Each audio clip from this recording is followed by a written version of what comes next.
वजह है कि बहुत से शिक्षकों ने, शिक्षिकाओं ने और शिक्षक संगठनों ने जो हमारी ट्रांसफ़र नीति है, जो पॉलिसी हम लोगों ने लाया, काफ़ी सोच विचार के और उदार भी है, उसके संबंध में कुछ उनके मन में बातें थी, रिजर्वेशंस थे। तो उन पर सहानुभूतिपूर्वक विचार करते हुए माननीय मुख्यमंत्री जी से विचार विमर्श करके, पदाधिकारियों से विचार विमर्श करने के बाद, उनसे विचार विमर्श करके हम लोगों ने निर्णय लिया है कि जो ट्रांसफ़र नीति है, स्थानांतरण नीति है, उस पर हम लोग तत्काल स्थगित रखेंगे। दूसरी चीज़, ये जो सारी सक्षमता परीक्षाएं हैं वो सब पूरी हो जाएंगी, जो 5 चांस दिए जा रहे हैं। तो उसके बाद कम से कम सभी को एक मौका मिलेगा, क्योंकि अभी करने से जो लोग सक्षमता परीक्षा दे रहे हैं या देने वाले हैं, तो उनके साथ थोड़ा एक तरह से उनको उतना फेयर नहीं होगा उनके लिए। इसलिए हम लोगों ने सहानुभूतिपूर्वक सभी पहलुओं पर विचार करके सोचा है कि ये जो सक्षमताएं परीक्षाएं हो जाएंगी और जो नीति है उसमें आवश्यकता अनुसार हम लोग कुछ बदलाव भी कर सकते हैं, लेकिन जो प्रक्रिया है इम्तहान की वो चलेगी, सक्षमता परीक्षा की।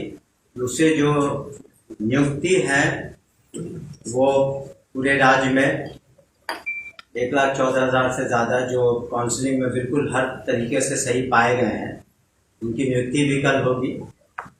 लेकिन जो ट्रांसफ़र पॉलिसी है, तत्काल हम लोग उसको स्थगित रखे हुए हैं, उसको पुनः विचार भी कर रहे हैं और आवश्यकता हुई तो हम लोग कुछ उसमें संशोधन भी करेंगे। लेकिन उसको जैसा कि पूर्व में हमने कहा है कि माननीय मुख्यमंत्री ने भी उसको उदार रखने के निर्देश दिए हैं और हम लोग भी उसको उदार रखेंगे और सोच विचार करने के बाद वो लोग फिर उसमें जो लोग नियुक्त होंगे और सरकारी सेवक होंगे, वो लोग जहाँ पर हैं वहीं पर तत्काल रूप से अपना ज्वाइनिंग देंगे। उसके बाद एक साथ जो सभी शिक्षक अपना ऑप्शंस देंगे, जो हम लोग नया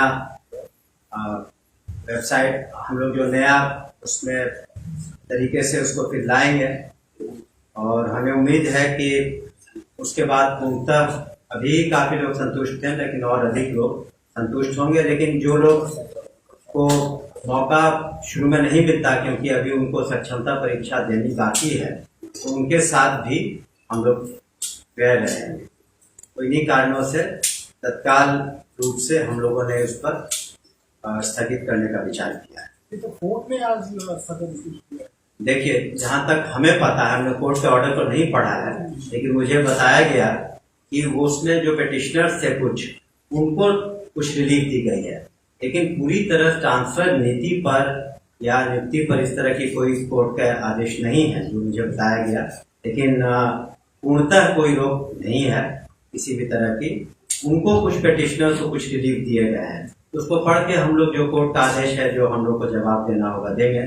लेकिन ये निर्णय तो हम लोगों ने कल से विचार किया था और सुबह ही इस पर हम लोगों ने निर्णय ले लिया था। सर, यह नीति नहीं बनेगी कि आपके जो बनी हुई है इसमें कुछ चेंजेस होगा?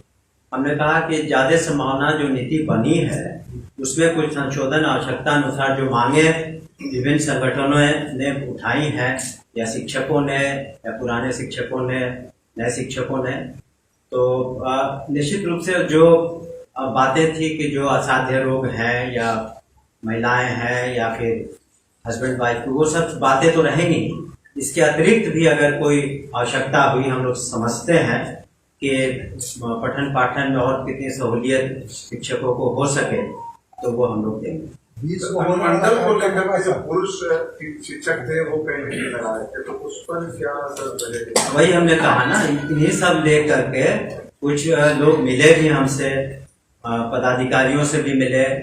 तो हम लोगों ने, ऐसा तो नहीं है, हम लोगों ने तो जब इतना माननीय मुख्यमंत्री जी ने किया है शिक्षा विभाग के लिए, शिक्षकों के लिए इतनी नौकरियां दी जा रही हैं, तो उनकी बातों को भी हम लोग सुन रहे हैं। और इसीलिए हम लोगों ने एक कह सकते हैं कि टेम्पररी तरीके से उस पर स्थगन लगाया है, और उसमें जो आवश्यकता अनुसार हम लोग संशोधन भी करेंगे पूरी बातों को पढ़ करके, ताकि किसी तरह की कोई किसी को डिससेटिस्फैक्शन नहीं। कल नियुक्ति पत्र वितरण होगा क्या? जी, कल होगा। ये एक तो माननीय मुख्यमंत्री के कमलों द्वारा अधिवेशन भवन में होगा, और दूसरा जिलों में होगा। मंत्री महोदय अभी 2 दिन से आ रहा है कि अगला बार भी शिक्षक बहाली में पेपर लीक हुआ था। देखिए, जो एजेंसी इसको कर रही है, तो अगर किसी तरह की शिकायत मिलती है तो उसमें निश्चित रूप से उसमें इंक्वायरी होती है, और अगर कोई दोषी होता है तो कार्रवाई होती है। अगर कोई जो जब भी पेपर लीक हुआ आनंद किशोर ही थे, आनंद किशोर पर कोई कार्रवाई आप लोग कर रहे हैं क्या? अगर इस तरह की, ऐसा तो नहीं है, जो रूल ऑफ लॉ है तो सभी के लिए बराबर है। अगर किसी तरह की कोई बात आती है तो सरकार तो कार्रवाई करती है, लेकिन अगर कोई प्रूफ हो कि इस तरह की बात है, तो निश्चित रूप से अगर कोई शिकायत आती है तो उस पर गहन रूप से सरकार के द्वारा, एजेंसीज के द्वारा छानबीन होती है। सर, ईओयू का सर जो चार्जशीट दायर हुआ है, समाचार पत्र में आया, उसमें ये कहा गया है कि टीआरईटी में भी पेपर लीक हुआ है। सर देखिए, उस जो भी जब भी कोई जांच एजेंसी, इन्वेस्टिगेटिंग एजेंसी कुछ कार्रवाई करती है, तो वो सर्टेन रिकमेंडेशंस भी कंसर्न डिपार्टमेंट को देती है।